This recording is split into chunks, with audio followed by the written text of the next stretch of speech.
Good morning. Welcome to our first webinar, Fundamentals of Influencer Marketing. I'm Linda Kandar. I'm the MMA MENA Business Development and Growth Director, in charge of the MENA and KSA chapter in the Middle East.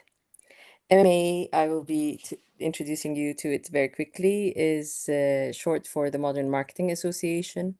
We're a global trade marketing association that brings together the full ecosystem of marketers, tech providers, and sellers collaborating to shape the future of marketing globally. We were established and headquartered in 2003 in New York, and we have operations now in more than 15 countries and 850 members and growing.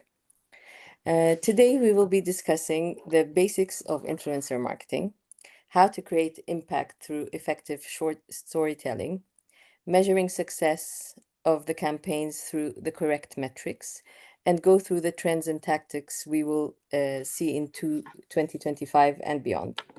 I'd like to introduce our speakers. We have Afshin Avci, the co-founder of Inflow. He's a digital and influencer marketing agency with bases in Istanbul, London, and Doha. Afshin's experience has led him to become an influencer marketing expert known for his ability to connect brands with trusted voices. His focus on storytelling and authentic relationships has helped him transform campaigns into meaningful collaboration, yielding lasting results. With extensive experience in bridging brand values with influencer narratives, Afshin's insights will help participants unlock the true potential of influencer marketing. Welcome, Afshin. And I'd like to also welcome BJ Cunningham, a renowned branding expert and a celebrated keynote speaker. Known for his engaging analogies and thought-provoking ideas, BJ brings a unique perspective to influencer marketing. His experience spans various industries, helping businesses align their strategies with audience interests and authenticity. BJ's expertise will guide participants to redefine the success metrics and adapt to future trends in the evolving digital landscape. Welcome, everyone. That was great, Linda. Thank you. Thank you. Hello, thank you. Thank you for the introduction. So today we are here to talk about influencer marketing. Before getting into the topic, I want to emphasize that influencer marketing is about building authentic relationship. And the word authenticity is very critical that we will dive into in the later slides, because that is the core of the relationship and also core of the contents that influencers are generating for your brand. So today, we want to cover some basic topics about influencer marketing, such as what is influencer marketing? What should we understand from it? How should we position as a company, as marketers? How should we position influencer marketing within our various tools of marketing? And then we will also talk about creative strategies and also metrics, because analyzing and assessing successful influencer campaigns are very important. And then future trends.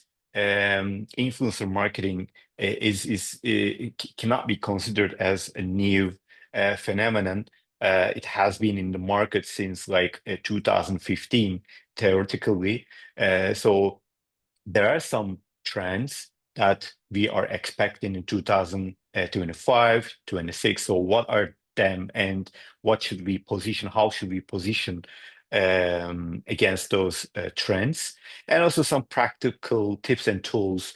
We also want to mention one or two successful case studies that we have accomplished in the past, and want to deep dive into how they were successful, why they were successful, and how we measure the success generally.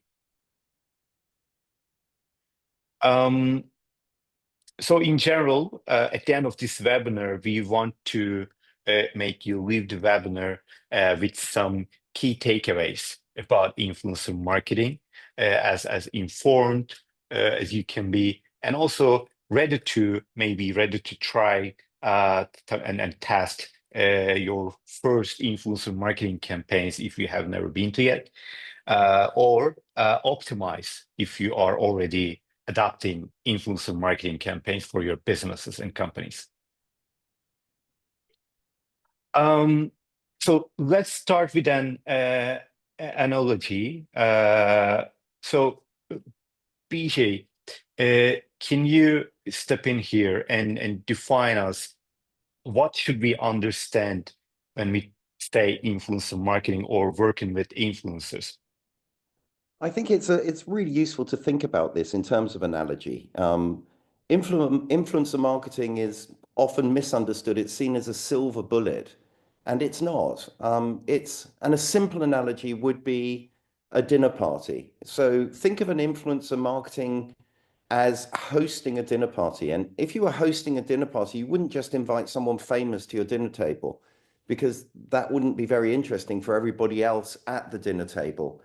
If you imagine a celebrity chef showing up, but the guests don't really care about cooking, they're all about sports and arts, then it's not going to make for a compelling, engaging conversation. It'd be awkward. It'd be disengaging, and ultimately it would be ineffective as a dinner party. It's exactly the same story with influencer marketing. Instead, you'd invite somebody who connects with all the guests at your table, who shares their interests and who sparks the right conversations. And that generates a memorable evening that everyone's going to partake in and everyone will grow from. And that's exactly how influencer marketing should be working. It's not about how famous or glamorous or how many followers an influencer is or has. It's about how well they align with your audience and your brand's story. So if you break it down as to the story your brand is seeking to tell, and then you think of the influencers as the storytellers who tell that story in different ways, that's probably the simplest analogy that works well. And this is the thing, many brands make the mistake of focusing on who an influencer is rather than what they bring to the table and why. They think that, this person has millions of followers, so they'll make me and my campaign a huge success. But then the campaign underperforms and they're left wondering, why didn't it work? And normally it's because it hasn't been thought through correctly, logically. So let me pose you all this question, the people here who are enjoying this fabulous webinar.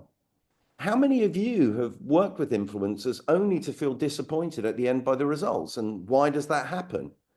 It's because the success isn't about the influencer's fame. It's about their ability to resonate with the audience, tell your story authentically, as Afshin really focused on, and then inspire action. Increasingly, the tools that are being used by organizations are not just measuring clicks, they're measuring engagement and they're measuring actual advocacy. So the conversation that happens below the surface post is what's of real interest. Is that conversation relevant and growing and building on the brand story? So today we're going to unpack all of this together, Afshin. We're going to explore what success in influencer marketing really looks like. And we'll be talking about choosing the right influencers. So not just the most popular ones, but the ones who genuinely align with the brand values and the audience interests. We'll be looking at crafting campaigns that go beyond promotion to create authentic, meaningful, engaging stories, and measuring success with the right matrix, because followers and likes only tell a small part of the story. And by the end of the session, we want you to understand why some campaigns fail, what makes others succeed, and most importantly, how to set your next campaign up for success. So with that, I think we can get started. But before we dive in, think about this. What's been, and this is for everybody watching, what's been your biggest frustration when working with influencers? And how many of you have worked with influencers only to wonder, why didn't it work? Today, as I say, we'll unpack that So please drop your thoughts into the chat because we'd love to hear them and maybe we can touch on them during the webinar to bring some of these thoughts and ideas to life. So Ashim, over to you. Influencer Thank marketing you. has become this like buzzword, but how would you define it for somebody starting fresh? What is influencer marketing, Ashim? Well, I think that's the core discussion of the topic. But in order to understand what is influencer marketing or how should we position it, I think first we need to understand the facts and the size of it. What are the numbers? What are the current status globally when it comes to influencer marketing? Because yes, it's a buzzword, and it's a buzzword that is consumed so fast, by the way, in some markets, by the marketers, by the agencies, by the influencers themselves. But when you look at the business numbers, the current market size is around $24 billion globally. And this is huge. This is way bigger than some conventional marketing tools that we marketers have been using for decades. And yeah, Afshin, talk about finding storytellers who connect with your audience. And if I'm a marketing director and I'm watching this, and I mean, how do I go about that? Because it strikes me that you use the word engagement. Unlike traditional ads, you said it's rooted in trust and authenticity. Dive into that for me. yeah. BJ, I think you are well aware of the classic fundamentals of 4P of marketing, right? I sure am. Yeah. This is all like all of us how we learned this, right? So there are 4Ps, like in the classic marketing mix. And to understand it well, we need to understand how that resonates with the classical marketing philosophy. Um, Otherwise, it will not go beyond than being just a buzzword or being just like appealing channel, like working with influencer. So for all the marketeers, it's important to understand what does it mean, like influencer marketing. What does it mean in terms of marketing terminologies? Because it's all about people. You mentioned about like how to find storytellers. Um, to find the right storyteller for your brand, you have to be sure that that person, that creator, that influencer should have the ability to convince people, to make people follow her stories. And to talk about this, I think, in my opinion, this is the most important kind of like key criteria about finding the right influencer or understanding the right influencer. Um, for decades, as businesses, we are so used to work on B2B basis, business to businesses, right? Like there are companies and there are companies. Let's say we want to advertise uh, our product or service. We work with outdoor advertising companies. We work with TV channels. We work with other mediums. There are lots of different types of marketing companies that we work together as businesses, but it's all B2B. So if anyone got sick in that company, our ad will still stream on the TV channel. It will not be interrupted because it's a B2B deal. It's a B2B agreement, right? But when we talk about influencers, the first thing we should understand is an influencer is a human. So there's a human in front of us. There's a human that we are dealing with, that we are agreeing with, that we are talking to. And that makes them different, by the way. That makes them more powerful storytellers. An So actually, influencer I'm just doesn't have, thinking that they're yeah, only powerful if, as brands, we give them the control to be powerful. And is that the root of the word trust that you're talking about and authenticity? Because if that's in other right. words, the tightest grip when it comes to influencer marketing is an open hand. Is Yeah. that useful? That's right. And I will come with another question to you. Okay. Um, like as a company or as a marketer that you, let's say you assume yourself as a marketing person of a well-known brand and company that has been in the market for decades, and you are managing the marketing for this company for 20 years. You are all working with, you have been all working with other marketing companies. And now today you are asked to trust to an influencer, a person, a single person, um, to present, to promote your product that you have been protecting, that you have been looking after for 20 years in a very delicate manner. But today you have to trust that person to say, not however or whatever she wants, but to say things in her words, not your words, not your company's wording, not your company's sentences, not your company's copywriting, but her copywriting, her way, her storytelling. How does this make you feel? Well, it's interesting because what I'm understanding from this, and influencer marketing isn't just a simple, it's not just a channel. Influencers are not just billboards on which you hang an ad. They're storytellers who communicate a brand promise in a unique and special way. And actually, their unique and special way is the resonant part of that storytelling. So you can't control them. You've got to let them go and let them do their thing, which is why the selection of the influencer is so important. In order to trust somebody, you actually have to trust them. You have to give yourself to them. You have to work with them and through them.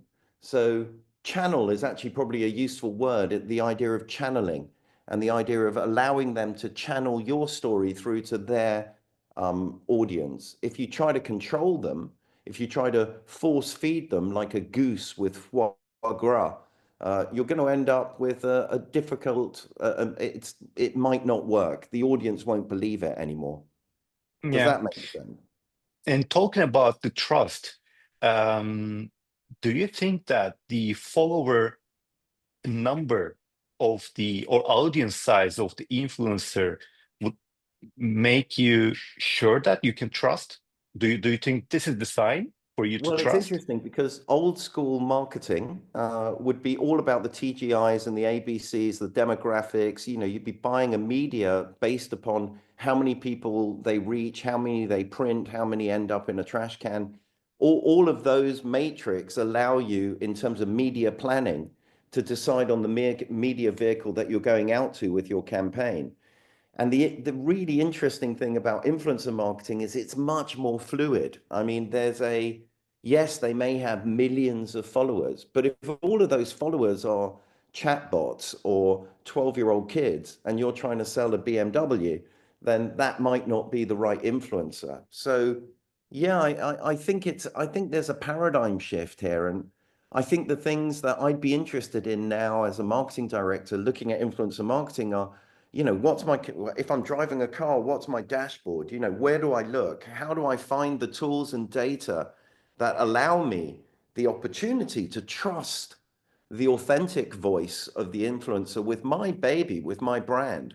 And I think that for me is a pain point. It's not about follower counts. If it was, it would be easy. If it was just a channel, and I stick my ad down that channel and I hit 3 million eyeballs, that's easy. It's like TV advertising. This is about releasing and letting go the brand promise into the hands of essentially a stranger and allowing them to tell that story through their lens in their way. That's how I'm understanding it, Afshin. Is that the right way to look at it? Yeah, that's right. And that brings us to the setting the right expectation, because y- to get the right data, right, like criteria in front of your dashboard, you need to know about your expectations from influencer marketing. Then only you can be sure that you got the right data. But before going into that, I want to emphasize this one thing as well, because this is the trap that we have been seeing most of the brands are falling into, and that is considering the influencer as a company in front of you. So you are, or most of the marketers right now, that these is the real examples that I'm giving to you, based on our own experiences. Most of the marketers, they consider or they expect the same thing they expect from the companies they work with. But you can't expect from influencers the things that you expect from the companies that you work with, because they are not the companies. They are human. They can get sick.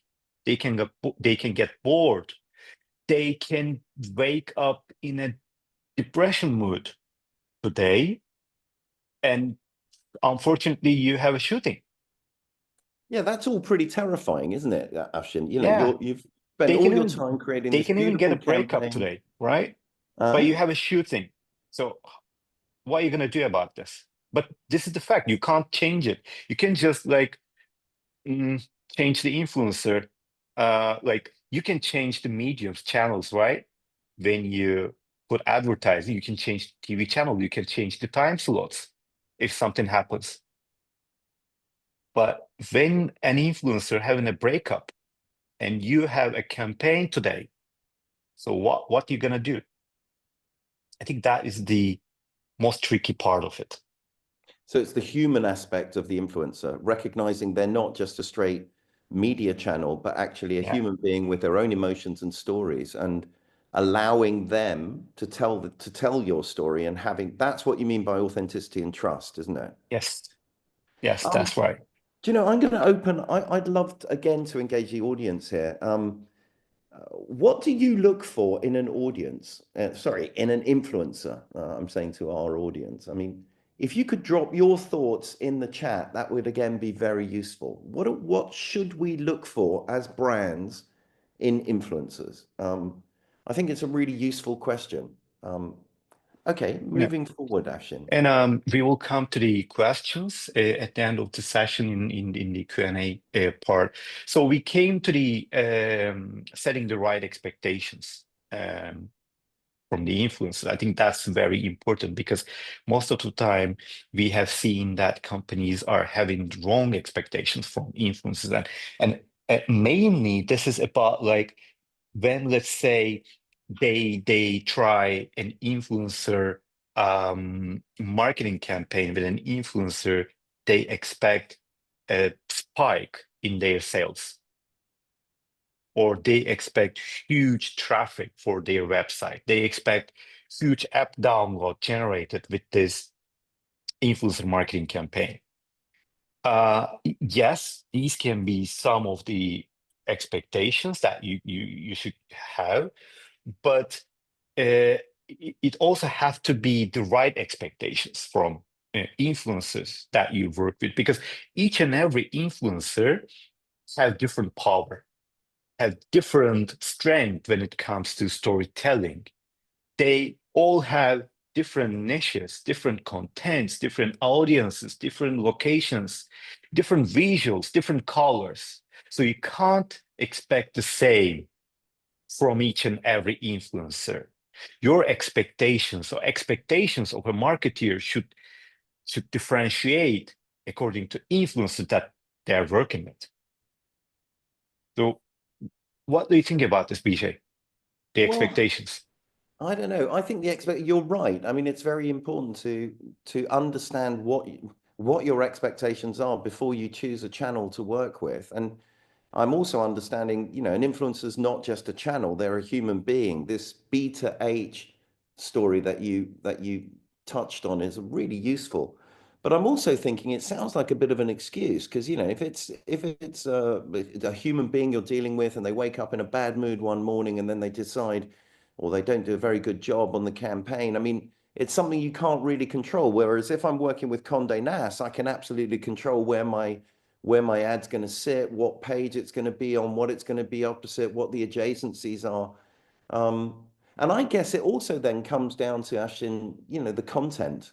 So I think we should be thinking now also about content and how influencer marketing works with the content, and how influencers have increasingly redefined themselves as content creators. So this Mhm. idea of creator is very important, I think, in understanding the, if you like, creative integrity of the influencers one works with. And I want to think about storytelling and how that's transformed a campaign success. And Afshin, I'd like you to look at the Turkish Airlines Bosphorus campaign. That was really inspiring when we talked about Hmm. that. Because it wasn't just about promoting travel to Istanbul or football. It was about showing the magic of Istanbul through the eyes of creators, human beings, and allowing them the opportunity and the free hand, the open hand, to really powerfully tell the story. So it was about the Hmm. power of storytelling, and maybe this is a good time to touch on that case study. Yeah, you are very right on that part. Before getting into the case study, can I also share my opinion about the excuse that you mentioned? Yeah, yeah, Because yeah. I'd when love it you to is come back on that. B2A, yes, it's the unique part of it, but at the same time, it's an excuse, right? Well, it sounds like Um, it. I mean, put it this way: if I'm a marketing director, and then suddenly the agency who I've worked with in order to construct my influencer campaign comes back and tells me the guy's not feeling very good, I mean, it sounds like a bit of an excuse. yeah. So what can you do about it? Yeah. Uh, so before that part, I mean, just before that part, choosing the right one, you have to ask the right questions to find the right person, to have the right expectations. I think these questions are very practical. Like that can be populated. The questions can be populated, but I think as a company, as a brand, as a marketer, you have to have a certain set of questions before deciding on who to work with, to set the right expectations. And then I have a very practical suggestion for all the marketeers. When you are working with influencers or agencies that are finding the right influencers for you, when there's a time to choose the names, to decide to lock the deals with influencers, I strongly suggest everyone to ask this question to to their agency. Which one of these people, these influencers, which one do you trust more? Which one do you think that will understand our brand, that will digest our brand, that will have attachment with our brand more? So this question doesn't have anything related to numbers, engagement, audience size. This question doesn't have anything to do with the rational part of it. It's totally emotional. But this is the most important question that you have to ask your influencer agency or the person who is managing this business for you, this campaign for you. This can be an influencer marketing manager working in your company. This is the question that you have to ask. Which one of them, which one of these influencers would feel attached to our products or services? And that is the right question that will lead you to choose the right person. I guess it's also a case of the right content, isn't it? The Yes. aligning the influencer with the narrative that aligns with the brand values that tells the story in the most authentic way. So this idea of collaboration and not dictation. The best influencers co-create. They bring their own authenticity into the story. It's not about telling them, it's about giving them a brief, but then allowing them to work within their storytelling flow and energy and story to get that brief out to their audience. Those two are very different to provide a brief versus telling them what to do. These two are totally different. And this is the most common mistake that brands are doing, telling influencers what to do. Think about the greatest artists of our history. Do you think that there's someone else telling that artist what to do? let's say Wait, Afshin, Picasso are or you other saying that artists. are you saying that influencers and creators are artists? In some kind of. Okay, no, I can buy that. So they're like, in other words, creators. Yeah. And let's dive into the very good example, about successful example that you mentioned, the Turkish Airlines more than a final project. Um, so that comparison that we focused on, um, telling them what to do versus briefing influences, that is very valid for this campaign. So for this campaign, Turkish Airlines briefed influencers to promote, to create stories about their sponsorship for the Champions League in 2023. So Turkish Airlines didn't tell them what to do, didn't tell us, or didn't tell influencers what to create, what to say, what to like intro content wise like generate, right? But instead, the brand asked influencers and us as the company who managed the campaign to how to promote the sponsorship, how to celebrate it, how to showcase it by using the unique storytelling powers of the influencers, the right influencers. And with that right brief and expectation, we ended up with an amazing visual campaign.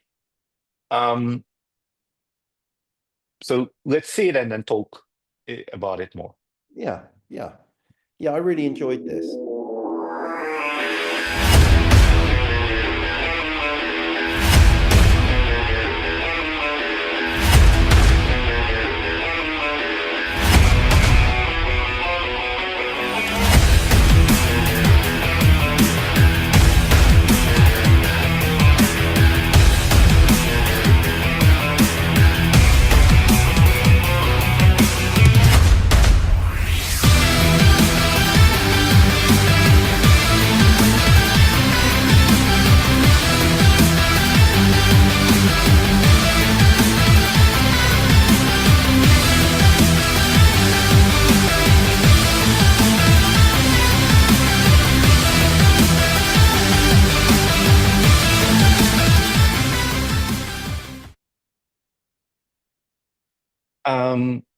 As far as I remember, the ROI in this campaign was around 20x or something. It was a huge success in terms of numbers as well.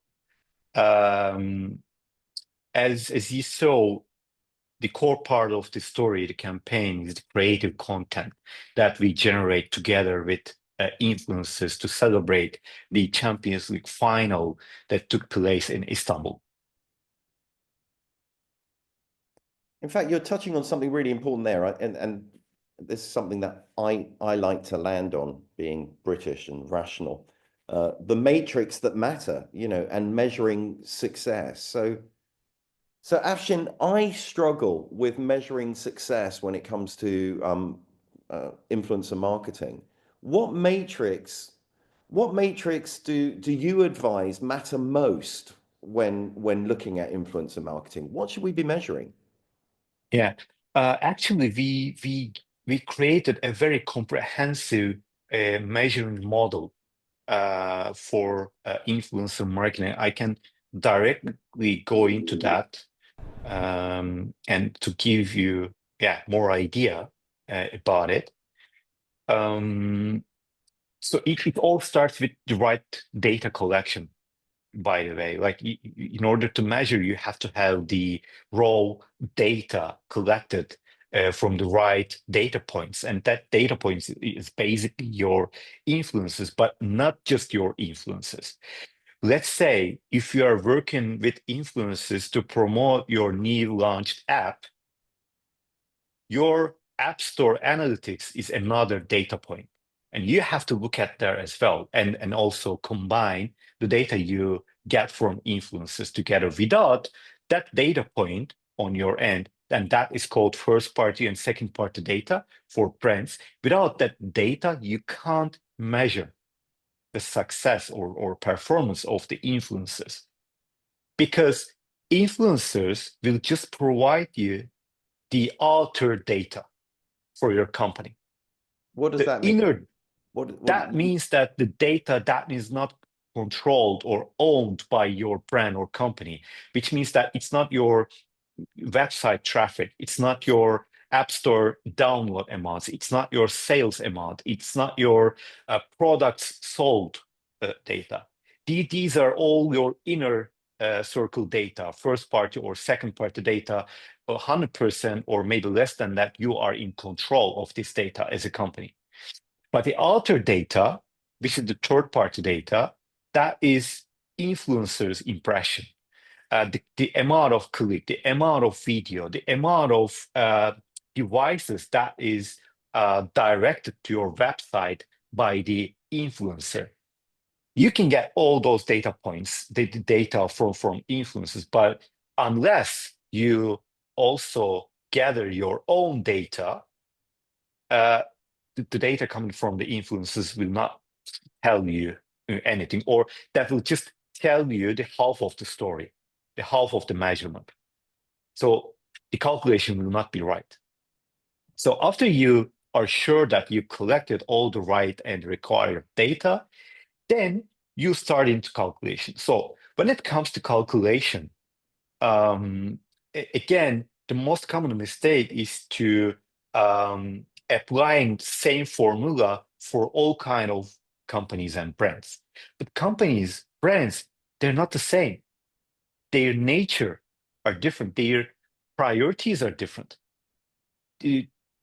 For some company or brand working with sports influencers or addressing sports audience would be more important than addressing fashion audiences, which means that influencers or creators making you connect with the sports audience should be more valuable. Impressions coming from that influencer should be more valuable. So that's why we created an impact score calculation. So not every influencer's impression will have the same impact for your brand. But again, this is a very tailor-made table. So you, as a company, Is this done for every client individually? I mean, you right at the beginning, you decide exactly what it is right? that you're seeking to measure, and then you look at the data Yes, points necessary to measure it, and then you create, if you like, a dashboard for the client. yes. For instance, in this table, this is an example impact score calculation, or let's say the uh, baseline, let's say, that is a brand that's a sports related brand, or to talk more specifically, a football oriented brand or football oriented company. So if you look at this at the right below, you will see football, which has the highest factor, 0.5. And then we have the sport. Then we have travel, entertainment, food and fashion. But for another brand, fashion can have the Oh, I see. highest You would impact prioritize and score. weight it differently. Yes. Yeah, Yeah. got As you. a brand, you have to prioritize Okay. your content, your niche, because not every niche will serve you the same. Yeah, I get you. And Well, then keep we talking through calculate this. the This earned, is yeah.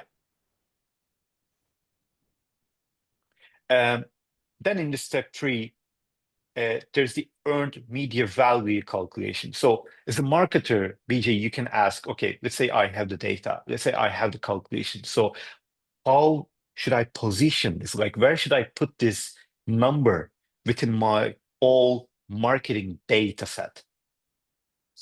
And there comes the earned media valuation, because companies, they are spending millions of money on different channels for years, right? So they have a certain data set when it comes to like understanding if it worked well or not. So that's why we are also calculating the earned media value of every influencer collaboration. But for that, we collected all the first-party and third-party data. We prioritize our niches, and we gave some extra impact score for the niches, for the contents that is important for us. And then we also use a common impression unit price.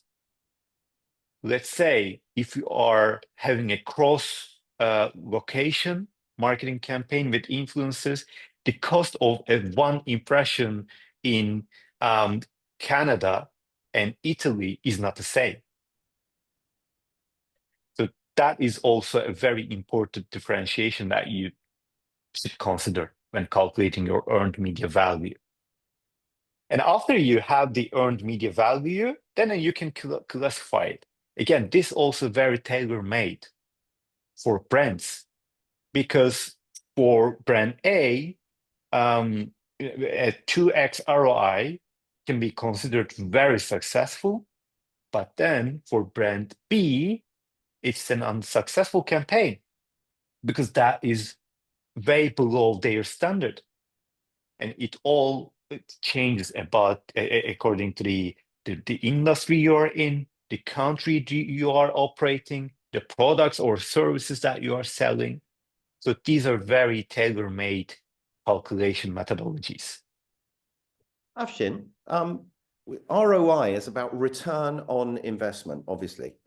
Yes. How long should we wait to measure the actual return in terms of sales, revenue generated divided by campaign cost times 100 equals ROI percentage? How long should we wait for that as brand marketers working with influencers? Is it immediate? Is it a 6-month period? Is there a time frame? Well, there's not a single formula to answer that, unfortunately. Again, it's all about what kind of brand you are. Are you in a fast fashion industry?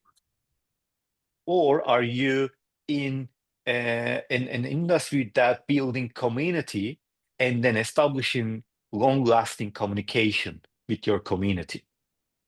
If I you are guess in the a marketing director would need to communicate these kind of expectations very clearly to their yes, board so that it doesn't look like, okay, we got 1 million people who see this video, but we didn't actually make any sales.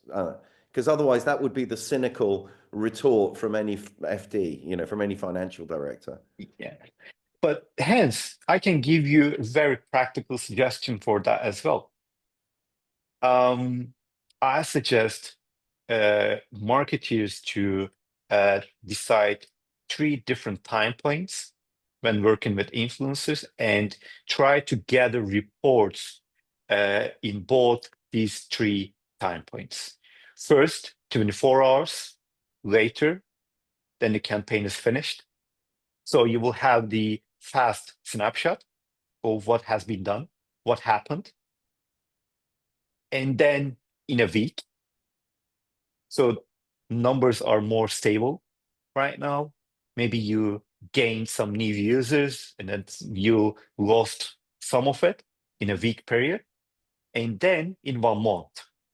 So after 1 month, everything should be 99% stable. So Yeah, you will that's have fine. better idea about what's the lifetime value of the users that came from that influencer campaign. So you will have at least 99% like certain idea about what happened. So 3 different time points to gather the report. Afshin, this deck is available for people afterwards to download so that they can Yes, capture it all of should this be. information. And I think our webinar will be streamed on YouTube later on Yeah. for those who missed it. We're going to be stars, Afshin. Hopefully, Exactly. hopefully. This is the day we are waiting for, Vijay. Amen. Actually, I've got another question now then to pose to the audience. And if you could post in there, what matrix matter to you most? What do you rely on most? And it'd be really interesting if we could sort of get a gauge on that in terms of responses. Yeah. So let's see what we are talking in terms of trends and the future next year, and then I think we can look at some questions if we have any. Yeah, good idea. So trends and tactics that we are talking as like in people in the influencer marketing industry. Micro and nano influencers are on the rise. This is not new thing, by the way. This was there last year as well. So this is not Explain exactly surprising. what that means, Afshin. It sounds cool, you know, micro and nano influencers. What I understand from that is influencers who don't have a lot of followers. Yes.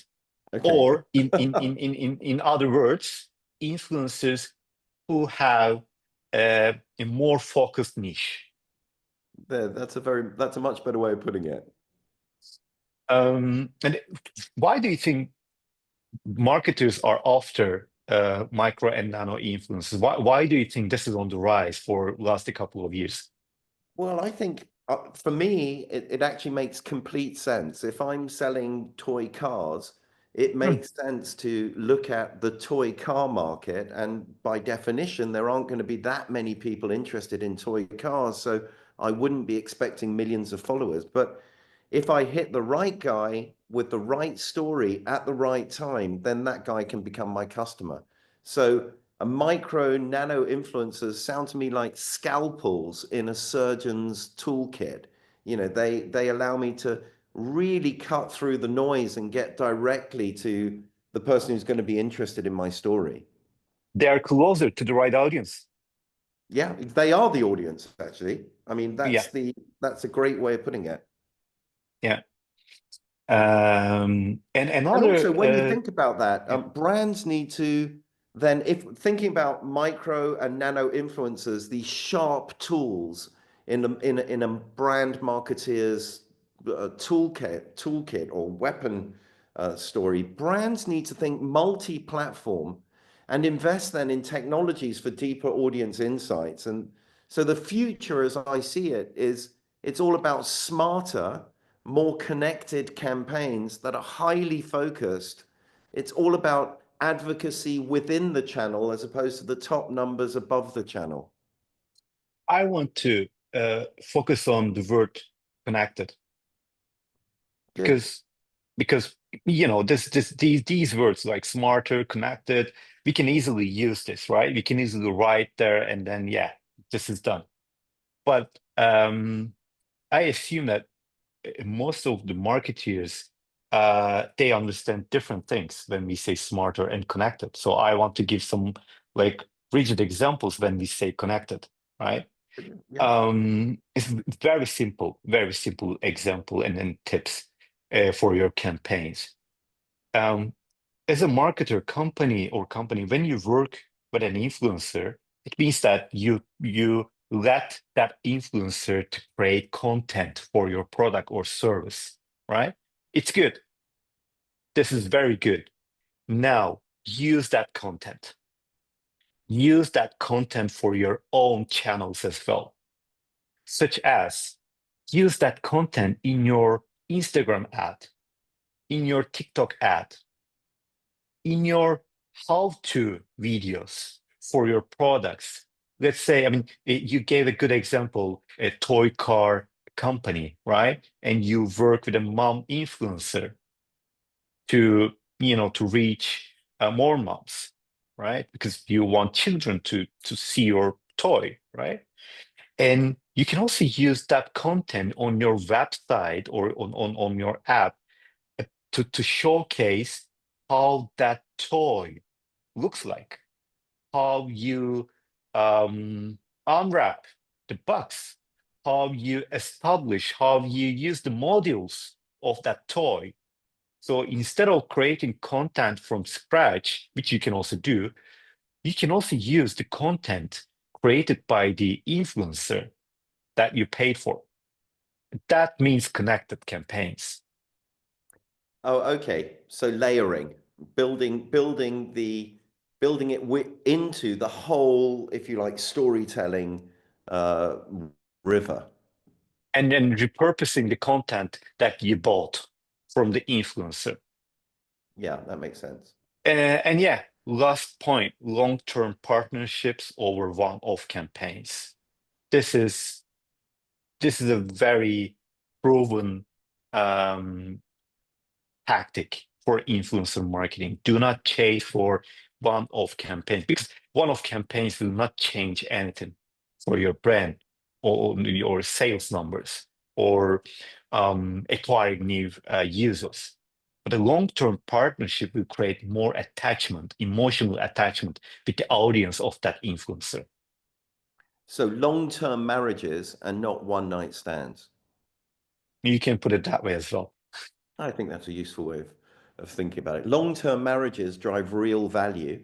Yes, They're rich and deep. One-night stands, they're fun, but they there rarely are some lead risks. to exactly. There are risks involved. Yeah. Um, so before we are coming to the end, we talked about understanding the fundamentals, planning smarter campaigns by choosing the right niches, right influences, asking the right questions, and then also measuring the right metrics and then collecting the data is very important. Do not forget. Without the right data, the outcome will not tell you anything. And then also adapting the emerging trends. But the more you use it, the more you trust it, the more you try it, the better your results will be.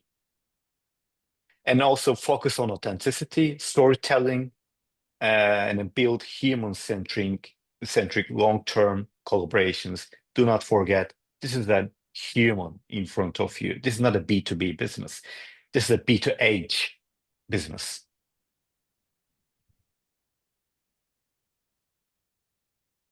Fantastic, Afshin. That was a really useful. That was a really useful dive into the Afshin. What before we go into the Q&As, are there any particular measurement tools that are recommended for our audience? Of I mean, course, can of you course, name some? of course. Actually, we can separate these tools into two different category. The first one is the discovery tools, Yeah. because Do you mean that is discovery of? Do you mean this discovery of influence. content creator? Okay. Yeah, to, to Is that to like a discover the. matchmaking tool? Yeah, kind of, because you know what? This is another common mistake that we have seen when we work with brands in terms of like discovering new influencers. It's all like, hey, like our CEO is following these and these influencers, so let's work with them. This is not the right discovery tool. Always blame I'm the sorry. CEO. Always blame the CEO. Yeah, what can I do? Yeah. Uh, yeah, discovery tools are very important because, yeah, like all of us are following lots of creators on TikTok, on Instagram, on YouTube, but there's a whole world beyond what we see. And that is brought to us with these discovery tools. And the second category is the measurement tools. And that measurement tools help us to collect the right data and then analyzing the right data, also analyzing the audience of the influencer. For the discovery part, I can mention about Hype Auditor, which is commonly used by marketeers and then agencies. And then for the analysis, Tagger would be a good alternative. There's a great one in the Clear, UK. There's a great one in the yeah, UK at the moment called We Are ISMA. And We Are ISMA are able to really dive below just the straightforward surface numbers and get into the engagement and the advocacy, the ripple effect. That's a very, very powerful analytic tool that I was massively impressed with. yeah. There are several other tools as well, by the way. But I think as a brand, you need to search for it, try try some demos or like request some demo workshops from these tools, and then you will have a better idea which one to use. Afshin, can the audience get in touch with you, with us, in order to find out Anytime, about these tools? Perfect. anytime, Yeah. anytime. Um, so. Can we get into some questions? Yeah. How do we do that, Ashton? Do you know how this Yeah. works? Now I'm looking at the questions meantime, and I will try to. Yeah. Can we have slides? I see that. Yes. I think you'll have you can watch the you can reach the webinar on YouTube later on. Um, God, there's a lot of comments, Ashton. yeah. Um, Yeah, there's a good question regarding the branded content that the topic that we discussed about connected campaigns. Read it I'm out. reading it for everyone. Rasim Üner asked, like, and he said, not sure if this is relevant right now, but I have come across companies buying creators' content to use and reuse across all marketing channels. How would that purchase affect a brand's long-term approach if there's a branded content in it? I think it's a very good way to establish a branded content uh, environment, like role for your brand, like working with influencers. Like I think we focus and emphasize on that as well, because uh, as a brand, you will have a much wider content about your product and services, even maybe you can't think of. Uh, if you are to create those content from scratch. I think this is the good part of it, working with storytellers, because they have different angles that we can't think of. You know, there's a great point I've just read in here on micro and nano influencers. They've got more intention to listen to their followers and also the brands that they work with. So, and I love this comment because they're tiny and they have to. I always believe in working with people who are hungry. You know, if someone's hungry, they're going to work hard for you. And actually, that micro and nano influencer story, often it's because they're hungry. Um, Another question came from Linda. This is a very good Ah, question. Yeah, Linda's fabulous. she Oh, there's says you. There's you. influencers are eager to receive the products, but then sleep on it. Sometimes even they forgot. They they don't even create content about the product that you sent them, right? Well, Yeah, that That's a bad remember we influencer. I mean, that's not an influencer. but That's but a but robber. BJ, remember you said about one night stands? Yeah. yeah, This is the risk about it. yeah, This is the risk that we are talking. Let's assume if these are the influencers that you have been working for months, so you have a history with them, would they sleep on your products? no, I you're don't right. think so. So Yeah. this is the risk of not establishing long-lasting relationships. And Again, it comes back to let me those just words, follow up on that question, Afshin. authenticity, Sorry. trust. Yeah. Sorry, Linda. Afsh Sorry, Linda. no, no, but like, is that when it's better to use an agency rather than go directly with an influencer? Is that more guaranteed, sort of? No, No, they no. can do the same to you as well. It's all about how you manage your relationships. Okay. If the influencer marketing specialist working in your company has a really good relationship skills with influencers and really good understanding of them, then that's great.